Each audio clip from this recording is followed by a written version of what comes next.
अस्सलामुअलैकुम my social media family. उम्मीद करती हूँ कि आप सब लोग हमेशा की तरह खुशबाश होंगे और हिफ्ज़ अमान के साथ होंगे। आज दो खबरें लेकर जल्दी जल्दी आपकी खिदमत में हाजिर हुई हूँ क्योंकि हम सब लोग जानते हैं कि जब से ये पेंडेमिक आया है, लॉकडाउन आया है, जहाँ इसने इतने लोगों की जानें ली हैं, जहाँ इसने दुनिया में इतनी तबाही मचाई है, वहीं पर लोगों को एक फ़ायदा भी हुआ है। हर चीज़ के फ़ायदे भी होते हैं, नुकसान भी होते हैं, लेकिन इसका फ़ायदा ये हुआ है कि लोगों को एक दूसरे के करीब आने का मौका मिल गया है। वो लोग जो अपनी नौकरियों में, अपने कामों में इस कदर फंस चुके थे कि अभी पिछले दिनों में आशा भोसले का एक इंटरव्यू देख रही थी जिसमें उन्होंने कहा कि उनको इस बात की खुशी है कि कोविड में उनके बच्चे बाहर के मुल्कों से स्पेशली इंडिया आए हैं और पिछले 3-4 माह से उनके साथ ही रह रहे हैं और उनको इस बात की खुशी है कि वो सब लोग उनके साथ फैमिली टाइम स्पेंड कर रहे हैं। तो अब ये जो लॉकडाउन है, इसमें जितनी भी हमारी यंग एक्ट्रेसेस हैं, इन सब ने जो है वो अच्छा काम ये किया है कि इनके जहाँ जहाँ अफेयर्स थे, जहाँ जहाँ इनके ताल्लुकात थे, उनके साथ इन्होंने कर लिया शादियाँ धड़ाधड़। पिछले 1 साल से हमारी जितनी शोबिज सेलिब्रिटीज़ हैं, उन तमाम की ऑलमोस्ट शादियाँ हो चुकी हैं। अब जनाब जी, टॉक ऑफ द टाउन थी दो जोड़ियाँ जिनके बारे में अक्सर लोग बात करते रहते थे कि इनकी शादी क्यों नहीं हो रही। उनमें सबसे पहली जोड़ी है मिनाल और उनके होने वाले शौहर, जिनका नाम एहसन मोहसिन अकरम है। सब लोग जानते हैं कि ये लोग टॉक ऑफ द टाउन इसलिए बने हुए थे क्योंकि इनके ऊपर बहुत ज़्यादा तनकीद होती थी और तनकीद होने की रीज़न ये थी कि ये लोग एक अलेजिड रिलेशनशिप में तो रह ही रहे थे, लेकिन ये बिल्कुल ऐसे ही शो ऑफ कराते थे जैसे ये रियल के हस्बैंड वाइफ हैं। वो बिल्कुल ऐसे ही कि इनकी जो तस्वीर हैं वो आप लोगों ने देखा कि बहुत ज़्यादा इंस्टाग्राम पे मिनाल शेयर करती थी और वो बहुत ज़्यादा बोल्ड पिक्चर्स होती थी। उसकी वजह से सोशल मीडिया पे जो सार्फिन हैं वो बहुत ज़्यादा तनकीद का निशाना बनाते थे इनको, जो कि पसंद नहीं आता था मिनाल को। और मिनाल जो है वो हर बार लोगों की तनकीद पे एकदम से भड़क उठती थी। आप लोगों को याद होगा कि इनकी कंट्रोवर्सी आई थी जिसमें इन्होंने इकट्ठे एक शूट कराया था और उसमें इनकी काफ़ी क्लोजनेस दिखाई दे रही थी, काफ़ी एक दूसरे के साथ ये लोग चिपक रहे थे। तो उसकी वजह से भी लोगों ने काफ़ी ज़्यादा नेगेटिव कमेंट्स किए थे और कहा था कि आप लोग इस तरह का रिलेशनशिप जो चला रहे हैं, इससे बेहतर है कि आप लोग शादी कर लें। उस वक्त भी मिनाल ने कहा था कि मैं ऐसे लोगों का मुंह तोड़ूंगी जो मेरे ऊपर और एहसन मोहसिन के ऊपर इस तरह की बातें करते हैं। फिर आप लोगों को याद होगा कि मिनाल की बर्थडे पार्टी थी और तब भी ये सब लोग दो दरिया पे इकट्ठा हुए थे। दो दरिया एक जगह का नाम है जहाँ पे बहुत सारे रेस्टोरेंट्स हैं समंदर के किनारे, और वहाँ पर भी आप लोगों ने देखा कि इन लोगों की जो नज़दीकियाँ थी उनको देखते हुए, इन दोनों की पोस्ट वगैरह को देखते हुए लोगों ने बहुत ज़्यादा तनकीद की थी। उसके बाद आप लोगों को याद होगा कि अभी पिछले ही दिनों में इन दोनों की एक वीडियो वायरल हो गई थी जो स्विमिंग पूल में ये लोग इकट्ठे स्विमिंग करते हुए पाए गए थे। वो वीडियो जब वायरल हुआ था तो लोगों ने बहुत ज़्यादा उसको ट्रोल किया था मिनाल को और कहा था कि इनकी जो सिस्टर एमन है वो तो इस तरह की दिखाई नहीं देती। अगर उनको मुनीब भट्ट से प्यार हो गया था तो एटलीस्ट उन्होंने शादी कर ली थी, मगर इस तरह की हरकत नहीं की थी। तब जो एमन है वो तो खामोश रही, लेकिन मिनाल जो है वो बहुत ज़्यादा भड़क उठी थी। तो अब फाइनली इस लॉकडाउन में मिनाल ने इस चीज़ का फैसला किया, क्योंकि आप लोगों को याद होगा इससे पहले इकरा और यासिर अजीज की जो जोड़ी थी, ये लोग भी बाहर के मुल्कों में घूमने फिरने जाया करते थे। तो उस वक्त लोग इनके ऊपर बहुत ज़्यादा तनकीद किया करते थे क्योंकि लोग कहते थे कि इस तरह के रिलेशनशिप में ये अकेले कैसे जाकर रह सकते हैं इकट्ठे। तो इकरा ने ये बात की भी थी कि उन्होंने कहा था कि हम लोगों ने शादी ही लोगों की तनकीद की वजह से किया। तो फाइनली मिनाल ने भी इंस्टाग्राम पे आकर अपनी स्टोरी शेयर की, अपनी पिक्चर्स शेयर की। वो पिक्चर्स भी हम आपको दिखाएंगे। और साथ ही उन्होंने जिस तरह से मोहब्बत का इजहार किया वो ये था कि कैप्शन में मिनाल ने लिखा कि ये हमेशा के लिए है, यानी हमारा रिलेशनशिप। और अगला जो कैप्शन उन्होंने लिखा उसका तर्जुमा अगर मैं आपको करके बताऊं तो वो ये था, ऐ मेरी जिंदगी के प्यार आपको हाँ कहना बहुत ही आसान था। तो ये जब उन्होंने लिखा तो लोगों को चाहिए था कि वो खुश होते, मुबारकबाद देते, लेकिन लोग फिर से ट्रोल करने के लिए वहां पर आ गए। तो लोगों ने बहुत ज्यादा तनकीद की और कहा कि ये तो पहले से इस तरह के रिलेशनशिप में रह रहे थे और ये था और वो था। और फिर मैदान में आई कौन आई? इनकी अपनी बहन यानी मिनाल की बहन एमन आई और उन्होंने आकर ये जो आपको नजर आ रहा है मैसेज उन्होंने ट्वीट भी किया। उन्होंने इंस्टाग्राम पे भी लोगों को शट अप कॉल दी और कहा कि आप लोग जो हैं वो इस तरह से इनके ऊपर तनकीद नहीं कर सकते हैं और अपने काम से काम रखें। तो ये तो हो गई जनाब जी एमन की शट अप कॉल। अब हम चलते हैं गना अली की तरफ। गना अली के बारे में आप सब लोग जानते हैं कि वो एक मंझी हुई एक्ट्रेस हैं और अभी अचानक एक दिन यानी मंगल वाले दिन की ये बात है कि उन्होंने इंस्टाग्राम पर आकर अपनी कुछ पिक्चर्स शेयर की जो ऑरेंज कलर के ड्रेस में थी, बड़ी खूबसूरत लग रही थी, हाथों पे मेहंदी लग रही थी।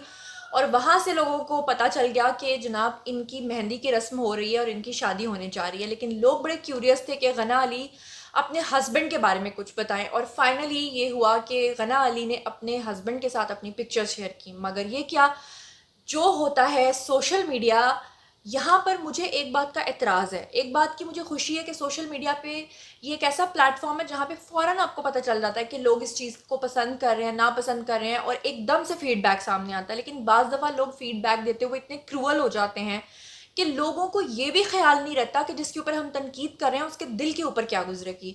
ऐसा ही कुछ वाक़या पेश आया गना के साथ कि जब उन्होंने अपने हस्बैंड के साथ पिक्चर्स शेयर की तो वहाँ पर लोगों ने इंतहाई भद्दे और भोंडे किस्म के कमेंट्स करना शुरू किए। कमेंट्स आपको नज़र आ रहे होंगे। एक सारिफ ने लिखा कि आप जो हैं वो तो लगता है कि जो आपके शौहर हैं वो आपके शौहर नहीं है बल्कि इसके चच्चा दिखाई देते हैं।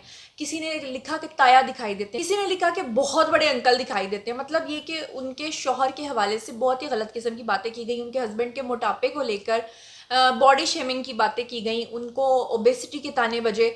और फिर उसके बाद क्या हुआ कि गना अली को भी मैदान में आना पड़ा और लोगों को शट अप कॉल देनी पड़ी। वो कैसे देनी पड़ी कि वहाँ पर हद हो गई। जब गना अली ने मैसेजेस रीड किए तो एक बंदी ने, एक सारिफ ने लिखा कि आप सब लोग उनके हस्बैंड को बातें कर रहे हैं, तो जो गना अली हैं वो कौन सा चुन्नी काकी हैं, ये लफ्ज़ लिखा। और जब चुन्नी काकी वाली बात आई तो वहाँ पर फिर गना को आना पड़ा सोशल मीडिया प्लेटफॉर्म पे, और उन्होंने आकर बड़े ही अच्छे और मुहज़्ज़ब अंदाज में एक मैसेज किया और उन्होंने कहा कि मैं आप लोगों से रिक्वेस्ट करती हूँ कि आप लोगों ने मुझे आंटी कहना है, चुन्नी काकी कहना है, कुछ भी कहना है कह लो, लेकिन मेरे शौहर को कोई बात मत करो। तो जनाब ये बड़ी ही बुरी बात है कि आप जब किसी को इस तरह के ट्रोल करने वाले मैसेजेस लिखते हैं तो उसके दिल पे क्या गुजरती है ये आप लोग नहीं सोचते और गलत किस्म की बातें करते हैं। यहाँ पर मैं एक वाकया कोट करना चाहूँगी और उसके बाद मैं चाहूँगी कि एक स्लाइड शो चले जिसमें कि आप लोग इन दोनों जोड़ियों की पिक्चर्स को देख सकें जो इन्होंने शेयर की हैं अपने इंस्टाग्राम पे। तो वाकया ये है कि एक दफ़ा हम लोग शूट पे थे और हमें आउटडोर शूट करना था और उसके लिए हम एक पार्क में गए, हमें वहाँ पर एक सीन शूट करना था और मेरे साथ थे हमारे मुल्क के मायनाज एक एक्टर, और वो बड़े लेजेंड एक्टर थे और काफ़ी साल हो गए थे उनको इंडस्ट्री में काम करते हुए। तो वहाँ पर अचानक उनके पास दो लड़के आए और उन्होंने आके कहा हमें आपसे ऑटोग्राफ चाहिए। तो उन्होंने बड़ी खुशी खुशी जैसे ही हाथ आगे बढ़ाया ऑटोग्राफ देने के लिए तो उन दोनों लड़कों में से एक लड़का जो है वो उस सीनियर एक्टर के मुंह पर ही बोला, लो जी ए ते हुन कुछ नहीं रहा, ए ते बुढ़ा हो गया। और वो इस कदर शर्मिंदा हुए, उन्होंने मुझे देखा, मैंने उनको देखा, तो मुझे बड़ी शर्म आई। देखें, हमारे जो आर्टिस्ट होते हैं, हमारे जो एक्टर होते हैं, वो हमारे ही लिए काम करते हैं और उन्होंने एक दिन बूढ़े भी होना होता है। वो ग्रेसफुली उन चीज़ों को लेकर चल रहे होते हैं। डजेंट मीन कि आप कहीं पर भी खड़े होकर उनके मुंह पे खड़े होकर या आप उनके अकाउंट पे जाके गलत किस्म की बातें लिखें। इस चीज़ को मैं टोटली कंडेम करती हूँ। आपकी जो भी राय है, लेकिन उसमें एहतराम का जो पहलू है उसको मद्देनज़र ज़रूर रखा करें। तो चलिए अब आप लोग स्लाइड शो देखिए, लेकिन कमेंट सेक्शन में आइए और मुझे बताइए कि क्या आप लोग इस बात के साथ अग्री करते हैं कि किसी भी आर्टिस्ट के ऊपर तनकीद करते हुए आप इस हद तक गुजर जाएं कि उसके अकाउंट्स के ऊपर जाके आप गलत गलत कमेंट्स लिखें या आप उसके मुंह पर खड़े होकर इस तरह की बातें कर दें, या कि आप समझते हैं कि ये फेयर है या अनफेयर है। जो भी समझते हैं आइए कॉमेंट सेक्शन में मैसेज शेयर कीजिए और ये स्लाइड शो देखिए।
जी, तो स्लाइड शो भी आप लोगों ने देख लिया है और अब मज़ीद इस तरह के वीडियोस को देखने के लिए मेरे चैनल को सब्सक्राइब करना हरगिज़ मत भूलिएगा।